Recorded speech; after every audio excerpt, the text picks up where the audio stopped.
Hello,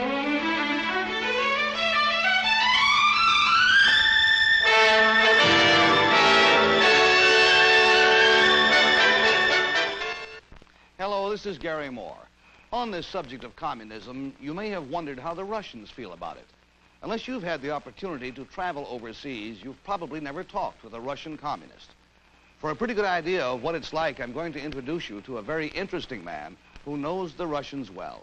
He is Charles T. Vetter, a training officer with the United States Information Agency.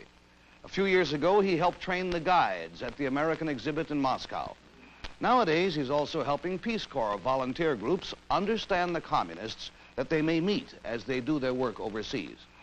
Mr. Vetter was a lawyer before joining our government in the State Department in 1950. Since 1953, he's been traveling in many parts of the world, working with the USIA. Here then is Charles T. Vetter explaining what everyone should know about Soviet propaganda. We in the democratic world are challenged to communicate in a way we've never been challenged before. There's a competition in the field of ideas today that we've got to take account of. We have millions of Americans going all over the world. We're being asked questions overseas in our own countries, and people are asking us questions not just out of sheer curiosity, because many, many times they're asking us questions because they're looking for answers to their own human problems in their own country, in their own lives, in their own families. Today, we're more than ever called upon to compete and recognize a competition in the field of ideas. Of course, one of the complicating factors today is that the communists are placing ideas in people's minds, are placing questions in people's minds at the very time they are claiming they have answers for all of the questions of the world. Now, one of our problems, for instance, in training Americans to communicate and to participate in this tremendous world dialogue that's going on today, where people are exchanging thoughts and ideas and concepts, and people today are trying to find ways of meeting a very complicated and yet a very thrilling situation throughout the world.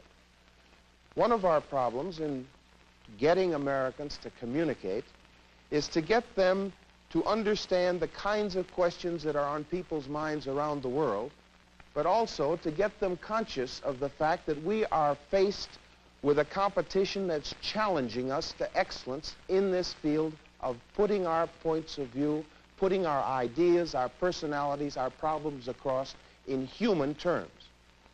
Now, one of the training techniques that we use in training people to go overseas, and I've used this, I should say, for about 5 or 6 years, is to give people an idea of how our competition, specifically the communists, are talking to people, how they're answering questions. And I'd like to share this technique with you and assume the role, for this purpose, of a communist official to show you how he would take questions and answer them from you, the audience. For the next few minutes, let me assume the role of Alexander Petrovich Serov. I'm working with the Ministry of Culture, and I've been in your very beautiful country for the last 18 months, working on exchange of exhibitions, cultural presentations between our two very great people. It's a wonderful thing for me to be here and to see your people. And as representative of the Soviet people, I bring to you the love of the Soviet people for the American peoples. And I've been touched and warmed in my heart by love of American peoples that I have experienced here from your hospitality. I also want to bring you condolences from Soviet people for the loss of your great president, because this bestial act in civilized times has shocked the whole world and the Soviet people, and we bring you these condolences. But I must be honest with you. You know, every one of us realizes we must have peaceful coexistence. Nuclear warfare would mutually destroy the great progress our peoples have made since the war. And we must find peaceful ways of competing in the field of science, industry, trade, ideas, culture, sports. Don't be too discouraged by Olympics. Practice a little, you might catch up. But we must do this in a peaceful way. You realize this. And this is why I'm very happy to be here, because I'll be honest with you, I have been shocked and alarmed by the war psychosis that's building up, tension, hatred, mostly because I think you don't understand Soviet point of view. And so I'd like to take some of your questions, and I'll do my best to answer you honestly and directly. Yes? Oh, yes, if we're so peaceful and want peaceful coexistence, how about the wall in Berlin? Well, you know, the two questions I get most frequently from Americans are these. If you are so confident as a system, why the wall in Berlin? Of course, the Germans built it, but we support the policy. Secondly, if you are so peace-loving, why did you resume the testing of nuclear bombs? Well, you know, to understand both of these questions, you must understand Soviet psychology a little bit. We say we hate war. This isn't just a slogan. We hate war. We have had 15 million people killed in the Great Patriotic War. We have had 47% of our housing, buildings, agriculture devastated during these horrible wars. And this is why we're so sensitive to aggression and to war. We've been invaded by Tartars, Napoleon, Hitler, a U-2 airplane, forgive me, and we're very sensitive. Now, we have proposed a peace treaty for Germany. What was reaction of so-called Western powers? Rearmament, hatred, remobilization. At the very time in Sahara Desert Africa, French NATO, North Atlantic allies were testing nuclear bombs. So with great heartache, we resumed the testing of bombs to let any potential aggressor know the camp of communism had the capacity to put down aggression any place in the world. We hope the message got through. Now, secondly, you are frightening us again. Why are you rearming the German Nazi militaries? Don't you learn from what happened in the wars, what Germans do when they get the capacity to make war? And I'll tell you very honestly, you know, we're crazy about pictures in Soviet Union. I think in this country you call them visual aids or something like this. And this little picture shows us how we feel. Do any of you read Russian language? Of you educated elitists? I wonder. I'll read it for you. You know, in the Soviet Union, we had 700,000 Soviets who were studying English language last year. We are studying very hard because we want to know. But this little picture shows how it says, "Na svoyu golavu," on your head. And we feel the responsibility is on the head of your government for putting NATO sign over the old swastika of the Nazis. In Berlin, where the wall is, you've made Berlin Cold War capital, center of hate, espionage, propaganda, dirty tricks. You've gotten the Germans so psychotic and neurotic they were going in both directions. So we said, let's build a little wall for peaceful, rational time, for negotiation of free Berlin and peace treaty, and then we could knock it down this wall. And this is still very important.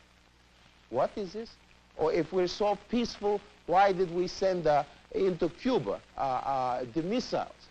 Well, you know, you don't understand how we feel about Cuba. You know, Castro has become a hero of national liberation movements and reaction against colonialism. This little picture shows how we feel about him.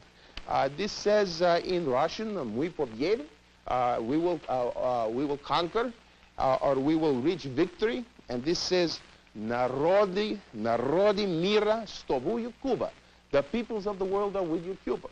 We feel fraternally about this heroic revolutionary republic because they are struggling for independence just as we were in 1919, where outside forces were trying to starve us out, to keep us out of the world. We also had American troops occupying Murmansk, Vladivostok, parts of Siberia, and we have a real fraternal interest in these people. We're trying everything we can to help them out. And when we saw you were planning another invasion of like Bay of Pigs, we said, how can we stop? So we put in defensive missiles to let your leadership know that there would be nuclear experience in the United States if there was invasion. Fortunately, your president has gotten the answer, promised the world there'd be no invasion, so we took it away, these missiles. And here was a victory for peaceful negotiation and peaceful coexistence. Now, let me invite you all to visit Soviet Union. Open your minds and hearts. People say to me, well, I am a religionist. I'll be persecuted. This is ridiculous. If you'd like to visit some of our churches, like 14,000 of your American tourists did last year, come, feel free. Crawl around on the floor for a couple hours, kiss pictures for a couple hours. You'll be perfectly free and protected. But you'll find few people there. Why? Where are the Soviets looking for answers of future? Not to religious mythology or legends. They're looking to science. As Yuri Gagarin here. This says, Sovietskoye nauki slava. All praise to the Soviet science. And here is the first man in orbit. German Stepanovich Titov went around 17 times to show Yuri didn't make a big mistake. Valentina Tereshkova, the lady cosmonaut, couldn't even fly an airplane 48 times. Biakovsky, 81, showing what socialist man and science can do to uplift of space and every field of human endeavor. This is why millions of people are looking to communism for the space age answers. Now let's come out of the role and come back to normal.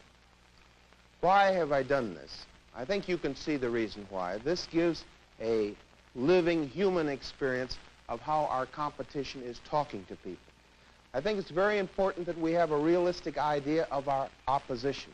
You notice some of the techniques I used. I'd take the question, I'd answer it or slip off of it, and then I'd use the question as a platform for my pitch or for what I was going to say anyway. Then I would use half-truths. It's pretty easy to combat a complete lie, but the communists are very skilled, as you notice, in using half-truths. I'd also exploit audience courtesy. You couldn't answer me back. Well, I think we must know these things, but you know, in the final analysis, the best anti-communism is a positive alternative. We've got to be realistic about what we're up against, but we've got to know ourselves. And you know, one of the problems we have today is we often don't realize the tremendous human progress democracy's made. We're pretty problem-centered. One reason for this is that in an open society today, there's so much competition for our attention with a tremendous variety of communications available that we're constantly competing for people's attention. What kind of news travels fastest? Bad news, problems, horrendous. And we're accentuating the negative. Also, we're very self-critical. This is the way a democracy gets its problems up to the surface, so we do something about it. It's one of the secrets of our productivity, but it accentuates the negative. And many times we get into the frame of mind by who are we to give help to Africa? Who are we to give help to Asia? With our juvenile delinquency, civil rights, unemployment, divorce, who should we be to tell anybody anything? And sometimes we get into this attitude of comparing the problems of Africa and the United States on the same level. Now, this is a great injustice to Africa and to the United States. It's like comparing the problems of an automobile and a camel. Why, the automobile is tremendous human progress. It's liberated man's time, energy, his mind for much more human things than sitting on the back of a camel for hours. Does this mean we no longer have any problems of transportation? Why, we've got transportation problems the camel driver never dreamed of. Parking, repair, slaughter on the highway, traffic, necking, all kinds of problems you don't have with a camel unless you're very versatile. Now, we've got to have the confidence to see the tremendous human progress of democracy and put our problems in the prospectus of this progress. Because if we don't have self-confidence, we're not going to inspire confidence in other countries, to say nothing of confidence in our own youth. We've also, I feel very strongly, we have to humanize our message to the world. You know, our society is getting more impersonal with mechanization, science, technology. Our competition is constantly humanizing on things like their magazine here that emphasizes children's drawings, children's things, articles on life, on humaneness. We've got the answers to these things, but we've got to keep in our society and projection the human being above the machine. We've got to have a means of getting to people. But you know, in this area of ideas, if we're really going to communicate, if we're really going to compete, we're going to have to use our heads. We're also going to have to use our hearts, because hate is a very poor tool in the hands of free men. And we're going to have to focus the tremendous experience of free men in solving human problems. Thank God, in my experience, I'm beginning to see the free world waking up and concentrating on this new problem and new challenge. And it's wonderful the kinds of things we're doing to communicate to the world at last.